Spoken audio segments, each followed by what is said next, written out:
વડસાવિત્રી વ્રત આજે ઠેર ઠેર મહિલાઓ કરી રહી છે પૂજા। 21/6/2024 શુક્રવારના રોજ વડસાવિત્રીનું વ્રત દરેક મહિલાએ કર્યું હતું।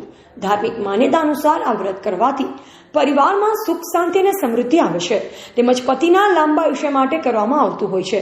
આ વ્રતમાં વડના ઝાડની પૂજા એટલા માટે મહત્વની છે કે જેમાં બ્રહ્મા, વિષ્ણુ અને મહેશનો વાસ હોવાનો ધાર્મિક ગ્રંથોમાં ઉલ્લેખ છે।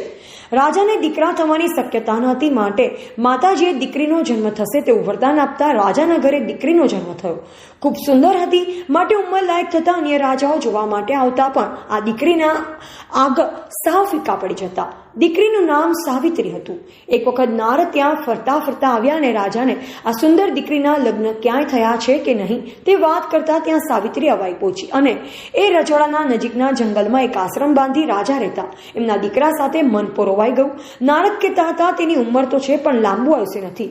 તો આ સમયે સાવિત્રીએ વડની પૂજા કરી અને પોતાના પતિનું લાંબુ આયુષ્ય રહે તે માટે બ્રહ્મા, વિષ્ણુ, મહેશને પ્રસન્ન કર્યા। ત્યારથી વડ સાવિત્રી નામ પડ્યું।